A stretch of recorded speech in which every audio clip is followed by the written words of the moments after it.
राजीव, तो शुरुआत आपसे ही कर रही हूं, क्योंकि वहां तो जिस तरह से बीजेपी की प्रचंड जीत हुई है, वहां तो सबको पानी पिला दिया है बीजेपी ने, और यहां पर हलचल इतनी वहां तेज हो गई है कि अब ममता बनर्जी कह रही मैं इस्तीफा दूंगी ही नहीं।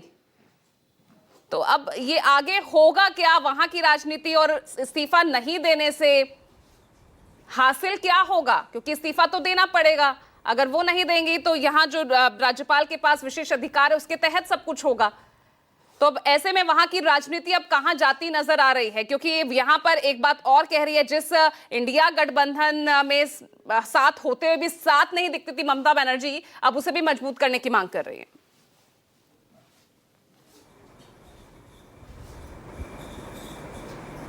देखिए पूजा, मैं कई बार ये बात कहता हूं ना कि ममता बनर्जी की काट या ममता बनर्जी की काट ममता बनर्जी ही है। ममता बनर्जी की ये सब स्टाइल है, आज से नहीं, हम लोग 25 साल से देख रहे हैं।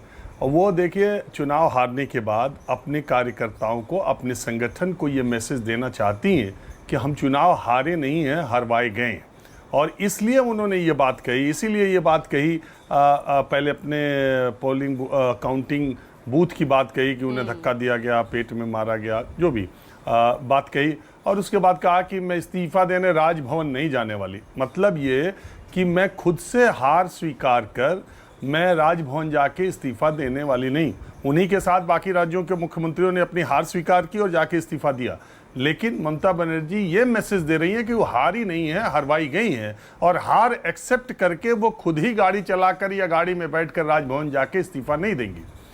उन्हें भी पता है कि उनके देने न देने से कोई फर्क नहीं पड़ता असल में। और बहुत, लेकिन इतनी बात तो है, इतनी चर्चा है कि कल से मैं देख रहा हूं तमाम लोग, मेरे दोस्त मित्र भी या आपके भी या देखने वाले भी, कल ही से चर्चा कर रहे हैं अगर उसने इस्तीफा नहीं दिया ममता बनर्जी तो क्या होगा, तब जबरदस्ती हटा। अरे ऐसा कुछ भी नहीं है। संविधान सभा के जो हमारे सदस्य हैं वो बहुत विद्वान लोग थे। उन्होंने 100 साल पहले तक के नेताओं की फितरत के बारे में अंदाजा लगा लिया था। ये बात अलग है कि उनके अंदाजे से भी ज़्यादा कुछ नेताओं ने अपनी फितरत दिखाई है। संविधान सभा के विद्वानों की सपने में भी वो बातें नहीं आई जो कि बाद में नेताओं ने सत्ता की खातिर अख्तियार किए हैं। ये बात अलग है। लेकिन मोटे तौर पर उन्होंने पकड़ लिया था कि क्या क्या स्थितियां होंगी तो क्या क्या किया जा सकता है। दरअसल किसी भी विधानसभा का जो गठन होता है, अब संवैधानिक बात मैं करता हूं, जो विधानसभा का गठन, वो गठन से 5 साल की तारीख तक होता है। दूसरी बात, जब चुनाव आयोग नए चुने हुए सदस्यों का अधिसूचना जारी कर गवर्नर को भेज देता है तो जो व्यक्ति मुख्यमंत्री पर है उसका पद स्वतः ही समाप्त हो जाता है, और चुने हुए विधायकों में जो सबसे बड़े दल का नेता होता है, गवर्नर उसको बुलाता है।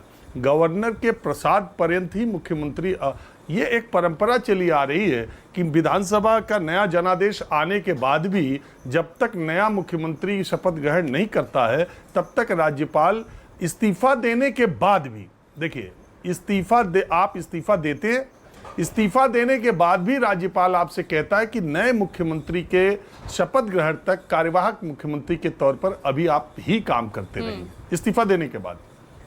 तो इस तरीके से ये व्यवस्था बनी, वो दें न दें उसका कोई फर्क नहीं पड़ने वाला। नया अब राज्यपाल विधायक दल का नेता चुने जाने के बाद वो दावा पेश करें और उसके बाद उनको सरकार बनाने के लिए आमंत्रित करेंगे। ये व्यवस्था है। वो बस ये अपना मैसेज देना चाह रही थी कि वो राजभवन जाकर के खुद ही इस्तीफा देकर फोटो नहीं खिंचवाएंगे कि लीजिए अब हम हार गए, ले लीजिए। वो तो उनको मालूम है ऐतिहासिक होगा अगर ऐसा होगा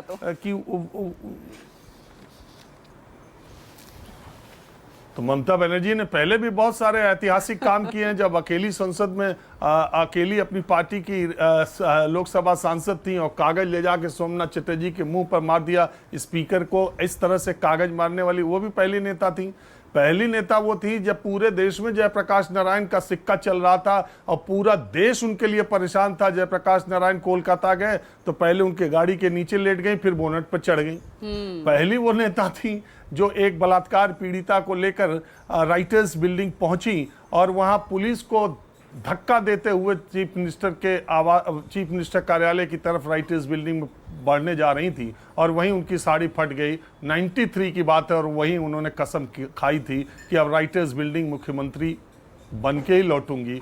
और वही मुख्यमंत्री थी जो राजभवन से शपथ ग्रहण करने के बाद पैदल लाखों लोगों के साथ राइटर्स बिल्डिंग गई और उन्होंने शपथ ग्रहण किया। वही ममता बनर्जी है कि 15 साल के मुख्यमंत्री रहने के बाद बीजेपी के हाथों करारी हार खाने के बाद इस्तीफा देने के बजाय कह रही है कि मैं इस्तीफा नहीं दूंगी और मैं नहीं जाऊंगी।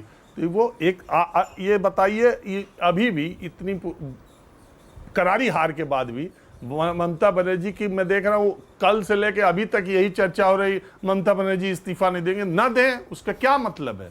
आप दें न दें उसका कोई मतलब नहीं रह जाता। आप अपने पद से स्वतः हटा दी जाएंगे, वो एक प्रक्रिया है और भारत के संविधान में ये सारी बातों का वर्णन है। बिल्कुल।